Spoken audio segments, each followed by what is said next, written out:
દેવી સુજયેષ્ઠા, રથમાંથી નીચે ઉતરો. મહારાજા, હું સુજયેષ્ઠા નથી. મારું નામ ચેલણા છે. હું સુજયેષ્ઠાની નાની બહેન છું. એમ? તો સુજયેષ્ઠાનું શું થયું? મહારાજા, એ મને રથમાં બેસાડી પોતાના રત્નાભરણોનો દાબડો લેવા મહેલમાં ગઈ હતી. એ આવે એ પહેલાં આપણે ત્યાંથી નીકળી ગયા, એટલે મોટી બહેન ત્યાં જ રહી ગઈ. ભલે, મારે મન તો તું જ સુજયેષ્ઠા છે ને તું જ ચેલના છે. શ્રેણિકે અભયકુમારને કહ્યું, અભય, ચેલનાને રાણીવાસમાં મૂકીને જલ્દી પાછા આવો. શ્રેણિકના મુખ પર અકળામણ હતી, કારણ કે સુલસાપુત્રોના રથ હજુ રાજગૃહીમાં પહોંચ્યા ન હતા. અભયકુમારના આવતા જ શ્રેણિકે કહ્યું, વત્સ, હજુ સુલસાપુત્રોના રથ આવ્યા નથી. તેઓ મારી પાછળ હતા. શું ચેટક મહારાજાના સૈનિકો સાથે યુદ્ધ કરતા હશે કે સુરંગના દ્વારને બંધ કરવા રોકાયા હશે? અભય, તું તરત જ ઘોડા ઉપર જઈને પાકી તપાસ કરીને આવ. શ્રેણિક રાજા મહેલમાં ગયા, પણ એક ક્ષણ એમને ચેન ન હતું. મારા પ્રિય 32 સુલસાપુત્રોનું અમંગલ તો નહીં થયું હોય ને? મહારાજાની છાતી ધડકતી હતી.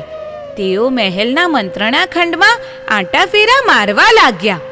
અશુભની આશંકા મનુષ્યને ચંચળ, ભયાકુલ અને બાવરો બનાવી દે છે. મારતે ઘોડે અભયકુમાર અને અશ્વસેનાના સેનાપતિ અશ્વસેન રાજમહેલના પ્રાંગણમાં પ્રવેશ્યા. દોડતા તેઓ મહેલમાં મહારાજા પાસે પહોંચ્યા. અભયકુમારનો શ્વાસ ભરાઈ ગયો હતો. આંખો ભીની હતી અને હોઠ ધ્રુજતા હતા. મહારાજાએ અભયના 2 ખભા પકડીને પૂછ્યું, શું સમાચાર છે અભય? અશ્વસેને કહ્યું, મહારાજા, શું થયું? જલ્દી બોલ. 32 સુલસાપુત્રો મૃત્યુ પામ્યા છે. હે? શું? અશ્વસેને કહ્યું, મહારાજા, આપનો રથ સુરંગમાંથી બહાર આવીને રાજગૃહી તરફ દોડવા લાગ્યો અને ત્યારે અમે સહુ ઘોડે સવાર સૈનિકો સાવધ થઈ ગયા હતા. અમે ધારતા હતા કે આપણી પાછળ જ 32 અંગરક્ષકોના રથ હમણાં જ આવશે, પણ એક ઘડી સુધી ન આવ્યા એટલે મને ચિંતા થઈ. હું એક ઘોડે સવાર સૈનિકને લઈને સુરંગમાં પ્રવેશ્યો. ધનુષ્ય ઉપર તીર ચડાવેલું જ હતું. સુરંગના મધ્ય ભાગમાં પહોંચ્યા ત્યાં એક રથને ઊભેલો જોયો. હું ઘોડા ઉપરથી ઉતરી રથ પાસે ગયો અને ત્યાં જોયું તો એક સુરસા પુત્રનો મૃતદેહ પડ્યો હતો. મેં મારી સાથેના ઘોડે સવારને કહ્યું, તારા ઘોડાને પાછો રવાના કર. તું રથને હંકારીને સુરંગની બહાર નીકળી જા, પછી બીજા 2 ઘોડે સવારને મોકલ. હું આગળ વધ્યો, બીજા રથને જોયો. એ રથમાં પણ સુરસા પુત્રનો મૃતદેહ પડ્યો હતો. આવનાર ઘોડે સવારને બીજા રથ બહાર લઈ જવાની આજ્ઞા કરી હું આગળ વધ્યો. ત્રીજા રથમાં પણ સુરસા પુત્રનો મૃતદેહ પડેલો હતો. મને લાગ્યું કે 32 અંગરક્ષકો માર્યા ગયા છે, એટલે એક પછી એક એમ બધા જ રથ અમે સુરંગમાંથી બહાર કાઢ્યા અને સુરંગનું દ્વાર પથ્થરોથી બંધ કરી દીધું. અને ત્યાં જ મહામંત્રી આવ્યા અને એમની સાથે હું પણ આપણી પાસે આવ્યો છું. શ્રેણિક જમીન પર બેસી ધ્રુસકે ધ્રુસકે રડી પડ્યા. અભયકુમાર પણ પોંક મૂકીને રોવા લાગ્યા. રાણીઓને ખબર પડી. રાણીઓ ત્યાં આવી. તે પણ હૈયાફાટ રુદન કરવા લાગી. સુલસા પુત્રો આખા રાજમહેલમાં સૌને પ્રિય હતા, મનગમતા હતા. કોણ કોને સાંત્વન આપે? ચેલણાને પણ જ્યારે આ સમાચાર મળ્યા તે કલ્પાંત કરવા લાગી. મહારાજાએ કહ્યું, મારા આ અતિ પ્રિય સુલસા પુત્રોના મૃત્યુનો અપરાધી હું છું. હું રાજકુમારીના મોહમાં અંધ બન્યો. કોઈ પણ રીતે એને મેળવવાની મારી નિર્લજ પ્રવૃત્તિએ એ યુવાન પુત્રોના પ્રાણ લીધા. શું કરું? ગંભીર અક્ષમ્ય અપરાધ મારાથી થઈ ગયો છે. કદાચ હું વૈશાલી પર આક્રમણ કરી વેરનો બદલો લઉં તો પણ આ યુવાનો પાછા તો આવવાના નથી. હું સુલસાને, નાગસારથીને મારું મોઢું કેવી રીતે દેખાડીશ? એમને સમાચાર કેવી રીતે આપીશ? શું એ દંપતી અને 32 પુત્રવધુઓ આઘાત સહન કરી શકશે? હે ભગવાન, તું મને સાચો માર્ગ બતાવ. શું કરું? ક્યાં જાઉં? શ્રેણિક ધ્રુસકે ધ્રુસકે રડી પડ્યો. છેવટે અભયકુમાર મન મારીને સ્વસ્થ થયા. તેમણે શ્રેણિકના 2 હાથ પકડી સિંહાસન પર બેસાડ્યા. નંદારાણી પાણી લઈ આવી. શ્રેણિકે 2 ઘૂંટડા પાણી પીધું. અભયકુમારે કહ્યું, પિતાજી, 2 કામ મહત્વના છે. 32 મૃતદેહોને નાગસારથીની હવેલીમાં લઈ જવાના અને નાગ તથા સુલસાને આઘાત ન લાગે તે રીતે સમાચાર આપવાના. અભય, તારે અને મારે જ જવું પડશે. એમને સમાચાર આપ્યા પછી એમના કરુણ કલ્પાંતને સાંભળવો પડશે. એમના હૃદયને સાંત્વના આપવી પડશે. આઘાતને જીરવવાની શક્તિ હજુ દેવી સુલસામાં હશે, પણ નાગસારથી ભાંગી જ પડશે. રથને દૂર ઊભો રાખી મહારાજા અને અભયકુમાર નાગસારથીની હવેલીના પગથિયાં ચઢવા લાગ્યા. બહાર કામ કરતી દાસીએ બંનેને જોયા. એ હવેલીમાં દોડતી સુલસા પાસે ગઈ. માં, મહારાજા અને મહામંત્રી હવેલીના પગથિયાં ચઢી રહ્યા છે. હે? સુલસા જેવી બેઠી હતી, ઊભી થઈને સામે દોડી. હવેલીના પ્રવેશ દ્વારમાં જ સુલસાએ રાજા મંત્રીને પ્રણામ કર્યા. રાજા મંત્રીએ સુલસાના ચરણોને સ્પર્શ કર્યો. સુલસા એક પગલું પાછું હટી ગઈ. કંઈ પણ બોલ્યા ચાલ્યા વિના રાજા મંત્રી સુલસાની હવેલીના મધ્ય બેઠક ખંડમાં આવ્યા. નાગસારથી ક્યાં છે? આવે છે. સુલસાએ જિજ્ઞાસા ભરી આંખે મહારાજા સામે જોયું. મહારાજાની આંખો નીચી હતી, બીડાયેલી હતી. અભયકુમાર પણ ગંભીર અને નતમસ્તક હતા. આ સારથી આવી ગયા. સુલસા બોલી. નાગસારથીનો હાથ પકડી શ્રેણિકે પોતાની પાસે બેસાડ્યા. કોઈ બોલતું નથી. ત્યાં શ્રેણિકે કહ્યું, હે નાગ, વૈશાલીથી પાછા ફરતા દુશ્મનોએ તમારા 32 પુત્રોને હણી નાખ્યા છે. જોકે તીર તો એક જ પુત્રને વાગ્યું છે. મૃત્યુ 32 પામ્યા છે. હવેલીના બાહ્ય ભાગમાં 32 પુત્રોના મૃતદેહ શ્વેત વસ્ત્રોથી આવૃત ગોઠવાયેલા હતા. નાગસારથી અને સુલસા પુત્રોના મૃતદેહો પાસે દોડતા ગયા. ત્યાંનું દ્રશ્ય જોઈને શરીરનું લોહી થીજી ગયું. બંને મૂર્છિત થઈને ભૂમિ પર ઢળી પડ્યા. જીવનના સુખ દુઃખના એકમાત્ર સાથીદાર 32 પુત્રો અચેતન પડ્યા હતા. એમના ગૌરવર્ણા શરીર પાકીને ખરી પડેલા ગુલાબના ફૂલ જેવા પડ્યા હતા. જેમ તેમ કરીને, હવા નાખીને, પાણી છાંટીને નાગ અને સુલસાને ભાનમાં લાવ્યા. તેમણે નીચે બેસીને એક એક પુત્રનું મસ્તક ખોળામાં લીધું. અશ્રુની ધારા આંખમાંથી વહેવા લાગી. મારી 32 પુત્રવધુઓનો સૌભાગ્યનો ચાંદલો ભૂસવા હું ક્યાંથી ધીરજ લાવીશ? કોની સાથે જીવનના સુખ દુઃખોની વાતો કરીશ? હવે હું કોને વત્સ, બેટા, પુત્ર કહીશ? આજે અમે એકલા પડી ગયા. જીવન નશ્વરતાના મહાસાગર જેવું લાગ્યું. અર્થશૂન્ય કલહના અનંત અર્ણવ સમૂહ ભાસવા લાગ્યું. હૃદયમાં આકાશ જેટલો શૂન્યવકાશ પથરાઈ ગયો. જીવનનું મહાપૂર અશ્રુ રૂપે આંખોના બંધ તોડીને વહેતું હતું. મારા પુત્રોની અર્ધ બીડેલી આંખોને મેં આંગળીથી સદા માટે બંધ કરી દીધી. આપણું અશુભ, અમંગલ, અસમર્થતા ન જુએ એ માટે. બહારથી સુંદર દેખાતું આ ક્રૂર જગત ફરી એમની દ્રષ્ટિમાં ન પડે તે માટે. નિસ્તેજ પડી જતી, કાળી પડી જતી એમની ભાવપૂર્ણ વિશાળ આંખો મેં બંધ કરી દીધી. નાગ સ્તબ્ધ બની અપલક દ્રષ્ટિએ જોઈ રહ્યા હતા. તે મૂક થઈ ગયા હતા. જ્યારે સુલસાના અંગ અંગમાં વિષ વ્યાપી ગયું. હૃદય સંતાપથી થરથરતું હતું. એની જાણે એક એક નસ તૂટતી હતી. એ પુત્રોના ઢાંકેલા વસ્ત્ર ઉપર માથું મૂકીને ધ્રુસકે ધ્રુસકે રડી પડી. એનું ઘોર આક્રંદ સહુને રડાવી રહ્યું હતું. સુલસાની અનુજ્ઞા લઈ અભયકુમારે 32 મૃતદેહોને અગ્નિ સંસ્કાર કરવાનો આદેશ આપ્યો અને સ્વયં રાજા અને મંત્રી નાગ દંપતી પાસે બેઠા. 32 પુત્રવધુઓનો વિલાપ હૃદય વિદારક હતો. એક ક્ષણ તો બુદ્ધિનિધાન અભયકુમાર કિંગ કર્તવ્યમૂઢ બની ગયા. દુઃખી અને ઘવાયેલા હૃદયોને શબ્દો સાંત્વના આપી શકશે? હા, ભગવાન મહાવીરની વાણીના શબ્દો અવશ્ય સંતપ્ત હૃદયને શાંતિના જલથી શીતલ કરે છે. હું આ બધા શોક સંતપ્ત આત્માઓને વીરના વચનોથી શાંતિ આપવા પ્રયત્ન કરું.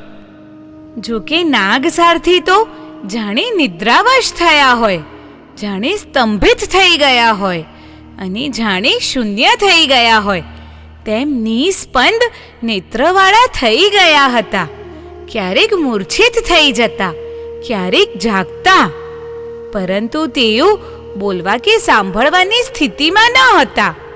એટલે અભયકુમારે વિષાદગ્રસ્ત સુલસાને સંબોધીને કહ્યું, તમે મારા મોટા બહેન સમાન છો. તમે ભગવાન મહાવીરના વચનો સાંભળેલા છે. તમે તત્વજ્ઞ છો, શ્રદ્ધાવાન છો. દેવી, પ્રત્યેક જીવાતમાં ભલે યશવંત હોય, ગુણવંત હોય કે ધનવંત હોય, આખરે એ નાશવંત છે. મૃત્યુ દુર્તિક્રમ્ય છે. મૃત્યુ પિસુનની જેમ નુકસાનકારી છે, અગ્નિની જેમ સર્વભક્ષી છે અને પાણીની જેમ સર્વભેદી છે. શું કોઈનાય ઘરમાં કોઈ પણ પૂર્વજ મૃત્યુ ન પામ્યા હોય તેવું બને ખરું? તમારા 32 પુત્રો મૃત્યુ પામ્યા તે મહાકાળની વક્રગતિમાં સ્વાભાવિક છે. બાળક હોય કે વૃદ્ધ હોય, દરિદ્ર હોય કે શ્રીમંત હોય, મૃત્યુ સહુના માટે નિશ્ચિંત જ છે. સંસારનો એવો સ્વભાવ જ છે. નદીમાં પાણીના તરંગોની જેમ અને આકાશમાં શરદ ઋતુના વાદળોની જેમ કોઈ સ્થિર રહેતું નથી. વળી હે ભગિની, આ સંસારમાં માતા પિતા, ભાઈ બહેન, પુત્ર પુત્રવધુ વગેરે સંબંધો પરમાર્થિક નથી, સાચા નથી. જેમ ધર્મશાળામાં મુસાફર જુદી જુદી દિશાઓમાંથી આવીને ભેગા થાય છે અને પછી પોતપોતાના ગંતવ્ય તરફ ચાલ્યા જાય છે, તેમ જેને આપણે ઘર કહીએ છીએ તેમાં જુદી જુદી ગતિમાંથી જીવો આવીને ભેગા થાય છે. પોતપોતાના કર્મો અનુસાર પાછા તેઓ બીજી ગતિમાં ચાલ્યા જાય છે. તેમાં શોક કેમ કરાય? કોઈ પહેલા જાય તો કોઈ પછી જાય. તમે શોક સંતાપ ન કરો. તમે સાત્વિક છો, વીર પ્રભુની શ્રાવિકા છો. શોક તો મોહનું પ્રતીક છે. તમે વિવેકી બનો. આંસુ ઝરતી આંખે ડુસકા ભરતી સુલસા બોલી, મહામંત્રી, હું ભવ સ્વરૂપ જાણું છું, પણ પુત્રોના થયેલા વિરહથી હું શોકાકુલ બની છું. તેથી તત્વજ્ઞાન ભૂલાઈ જાય છે. જ્યાં સુધી ઇષ્ટ વિયોગ, પ્રિય વિયોગ થતો નથી ત્યાં સુધી જ મનુષ્યની ધીરજ રહે છે. હે અભયકુમાર, તમે અરિહંતના ઉપદેશનું અમૃત પાન કરીને તમારું ચિત્ત નિર્મળ કરેલું છે. તમારા જેવા ધૈર્યવાળા વિવેકી પુરુષો વિરલ જ હોય છે. બોલતી બોલતી સુલસા આક્રંદ કરવા લાગી. એની સાથે 32 પુત્રવધુઓ પણ અંજલિથી મુખ ઢાંકીને મોટા સ્વરે રુદન કરવા લાગી. દાસ દાસીઓ પણ પૃથ્વી પર આળોટી પડી વિલાપ કરવા લાગ્યા. પુત્રવધુઓના નેત્રોમાંથી નીકળતા આંસુઓ સાથે કાજળ પણ વહેતું હતું. કાજળથી એમના વસ્ત્રો મલિન થતા હતા. એમના વાળના મોટા અંબોડા ખુલી ગયા હતા. વાળથી એમના મુખ ઢંકાઈ ગયા હતા. બધી સ્ત્રીઓ છાતી કૂટતી હતી. તેથી તેમના ગળામાં રહેલા રત્નહાર તૂટીને જમીન પર વેરાઈ ગયા હતા. શોકાગ્નિના ધુમાડા જેવા દીર્ઘ નિશ્વાસ છોડવાથી તેમના કંઠ અને ઓષ્ઠ સુકાઈ ગયા હતા. ન રહ્યું ધૈર્ય, ન રહી લજ્જા કે ન રહ્યો વિવેક. સુલસા રડતા રડતા બોલવા લાગી, હે વત્સો, તમારું આવું લજ્જાકારી મૃત્યુ કેમ થયું? હે પુત્રો, અરણ્યમાં ઉગેલા વૃક્ષોના દોહદ પૂરા ન થાય તેમ તમારી સ્વેચ્છા વિહારની ઈચ્છાઓ હજુ પૂરી થઈ ન હતી. ઉદય માટે થયેલો પૂર્ણચંદ્ર દૈવયોગે રાહુથી ગ્રસ્ત થયો. ફલીભૂત થયેલું વૃક્ષ હાથીએ ભાંગી નાખ્યું. કાંઠે આવેલું વહાણ તટના કિનારે રહેલા પર્વતે તોડી નાખ્યું. ચડી આવેલા નવા વાદળોને દુષ્ટ પવને વેર વિખેર કરી નાખ્યા. પાકેલી ડાંગરનું વન દાવાનળથી બળી ગયું. તેવી રીતે ધર્મ, અર્થ અને કામને યોગ્ય બન્યા અને તમે હણાઈ ગયા, તમે ચાલ્યા ગયા. હવે મારે આ ધન સંપત્તિની, આ હાટ હવેલીની, આ હાથી ઘોડાઓની શી જરૂર છે? પ્રાણથી પણ પ્યારા પુત્રો વિનાનું જીવન નિશાર છે. અભયકુમારે ખૂબ મધુર શબ્દોમાં કહ્યું. દેવી સુલસા, જગતની મોહ નિંદ્રાનો નાશ કરવા સૂર્ય સમાન શ્રી મહાવીર પ્રભુ તમારા પરમ ગુરુ છે. એવા તમને મારે શું બોધ આપવાનો હોય? શું આ લજ્જાસ્પદ નથી? આ સંસાર અસાર છે. આ જીન વચન સામાન્ય માણસોને સમજાય છે, તો તમે તો વર્ષોથી સર્વજ્ઞના રાગી છો, ભક્ત છો, એટલે તમારે તો સંસારની અસારતા વિચારવી જ જોઈએ. હે બહેન, પિતા, માતા, પત્ની, પુત્ર, મિત્ર, આ બધું જ સંસારના સ્વપ્ન જેવું છે.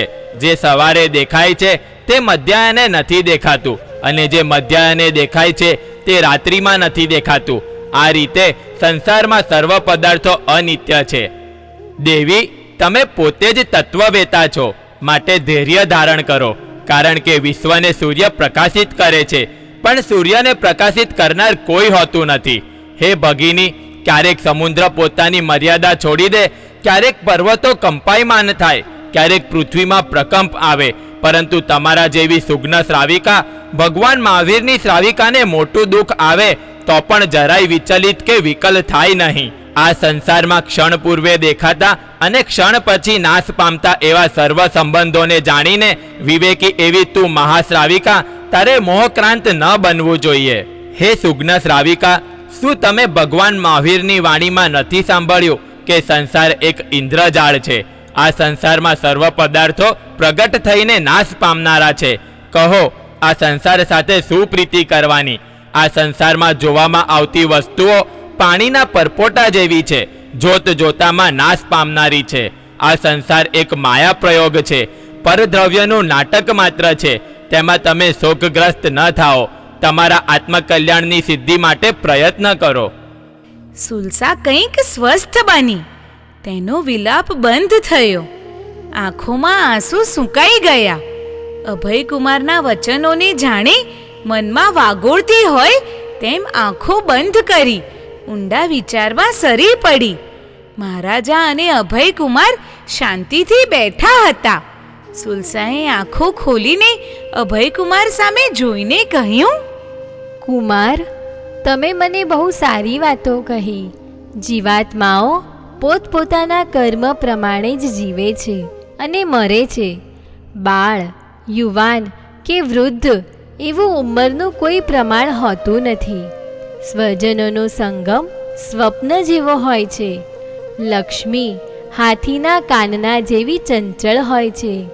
યૌવન પર્વતમાંથી નીકળતી નદીના જેવું વહી જનારું છે. જીવન દર્ભના અગ્રભાગ ઉપર રહેલા જલબિંદુ સમાન છે. જ્યાં સુધી યૌવન ગયું નથી, રાક્ષસીની જેમ આયુષ્યનો અંત કરનારી વૃદ્ધાવસ્થા જ્યાં સુધી આવી નથી, સનીપાતની જેમ ઇન્દ્રિયોની વિકળતા જ્યાં સુધી થઈ નથી, અને વેશ્યાની જેમ જ્યાં સુધી સર્વસ્વ ગ્રહણ કરવાની લક્ષ્મી વિરામ પામી નથી, ત્યાં સુધી આ ઘરબાર, ધન સંપત્તિ, સ્વજન પરિજન સર્વનો ત્યાગ કરી આત્મકલ્યાણ સાધી લેવું જોઈએ. જે પુરુષ આ અસાર શરીરથી મોક્ષ મેળવે છે તે પુરુષ કાચના ટુકડાથી રત્ન મેળવે છે, કાળો કાગડો આપીને સુંદર મોર મેળવે છે, કમળની માળા આપીને રત્નહાર પામે છે, તુચ્છ ધાન્ય આપીને ઉત્કૃષ્ટ દૂધપાક મેળવે છે, ગદર્ભ આપીને અશ્વ મેળવે છે. હે મારા વીરા, તે મારા ઉપર મોટો ઉપકાર કર્યો, મને શોક સાગરથી પાર ઉતારી. શ્રેણિકને સંબોધીને સુલસાએ કહ્યું, મહારાજા, આપ જરાય ઉદ્વેગ ન પામશો. એક સાથે મારા 32 પુત્રોના મૃત્યુમાં ખરેખર તો હું જ કારણભૂત છું. એ કેવી રીતે બહેન? અભયે આશ્ચર્યથી પૂછ્યું. તમને ખબર છે કે આ પુત્રો દેવના દીધેલા હતા. દેવરાજ ઇન્દ્રના સેનાપતિ હરિણગમેશી દેવે મને 32 ગુટિકાઓ આપીને કહેલું, આ ગુટિકા ક્રમશઃ ગળી જવાની છે, તેથી તને 32 પુત્રો થશે. મેં ત્યારે વિચારેલું કે મારે 32 પુત્રોની જંજાળ નથી જોઈતી. ભલે એક પુત્ર હોય પણ 32 લક્ષણવાળો હોય તો સારું. એમ સમજીને હું એક સાથે 32 ગુટિકાઓ ગળી ગઈ. મારા પેટમાં 32 ગર્ભ રહ્યા. ધીરે ધીરે મારી પેટ પીડા વધવા લાગી. મેં હરિણગમેશી દેવને યાદ કર્યા, તેમનું ધ્યાન કર્યું. તેઓ આવ્યા, મેં મારી વાત કરી. તેઓ નારાજ થઈને બોલ્યા, સુલસા, તે ભારે ભૂલ કરી. આ 32 પુત્રો એક સાથે જન્મશે, જીવશે એક સરખું. એકનું મૃત્યુ થશે એટલે 32 મોતને પામશે. 32 પુત્રોનું આયુષ્ય એક સરખું રહેશે. મહારાજા, આ વાત મેં આપને નહોતી કરી, મહામંત્રીને પણ નહોતી કરી. દેવ તો મારી ગર્ભપીડા દૂર કરીને ચાલ્યા ગયા હતા. તેમની વાત સાચી પડી. તીર એક પુત્રને વાગ્યું, એ મરાયો. એની સાથે બીજા 31 પણ મરાયા. એટલે હે રાજેશ્વર, તમે ખેદ ન પામશો. એમની ભવિતવ્યતા જ એવી હતી. ભવિતવ્યતાને કોણ મિથ્યા કરી શકે? હે રાજેશ્વર, હું ચારિત્ર તો નહીં લઈ શકું. મારે સારથીને સાચવવા પડશે. એમની સમતા, સમાધિ અને સ્વસ્થતા આપવી પડશે. પરંતુ હું 12 વ્રતમય ગૃહસ્થ ધર્મના પાલનમાં તત્પર રહીશ. અભયકુમારે કહ્યું, મોટી બહેન, હમણાં 8-10 દિવસ રોજ તમારી પાસે આવીશ. આપણે વીર પ્રભુના વચનો પર ચિંતન મનન કરીશું. એથી ચિત્ત સમત્વ ધારણ કરશે અને આત્મા જીન વચનોથી ભાવિત થશે. તમે આવશો કુમાર, તેથી મને ઘણો સહારો મળશે, હૂંફ મળશે અને જીવનમાં સાચું માર્ગદર્શન મળશે. મહારાજા શ્રેણીકે અને અભયકુમારે વિદાય લીધી. સુલસા પોતાની 32 પુત્રવધુઓ પાસે આવીને બેઠી. તેણે કહ્યું, હવે તમે જ મારા પુત્રો છો અને તમે જ પુત્રવધુઓ છો. હું તમારામાં મારા પુત્રોના દર્શન કરીશ. ધીરે ધીરે શોક, ઉદ્વેગ અને સંતાપના ઘનઘોર વાદળો વિખરાતા જશે. જ્ઞાનનો સૂર્ય પ્રકાશતો જશે.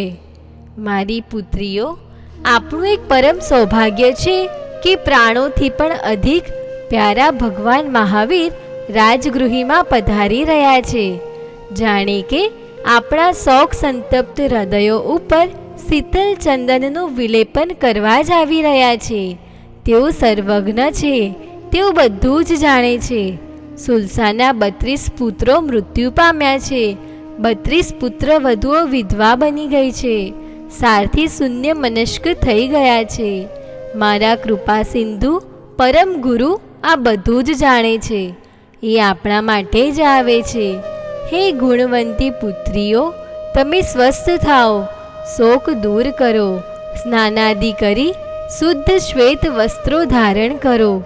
તમારા વહાલા પ્રીતમનો તમને વિયોગ થયો છે, પરંતુ પરમ પ્રિયતમ પ્રભુ મહાવીરનો સંયોગ થવાનો છે. એ સંયોગ શાશ્વત છે. એ સંયોગ જન્મો જન્મનો છે. એ સંયોગ પરમ સુખમય મુક્તિ તરફ લઈ જનારો છે. હું સમજું છું. મને જેમ મારા પુત્રોની સ્મૃતિ ખળભળાવતી રહેશે, તેમ તમને પણ એમની સ્મૃતિ વ્યથિત કરતી રહેશે. છતાં એ વ્યથા કથા આપણા પરમેશ્વર સાંભળશે, જરૂર સાંભળશે અને રમ્ય કથા કહીને આપણા હૃદયને નિરાકુલ, સ્વસ્થ અને સમતા સમાધિયુક્ત બનાવી દેશે.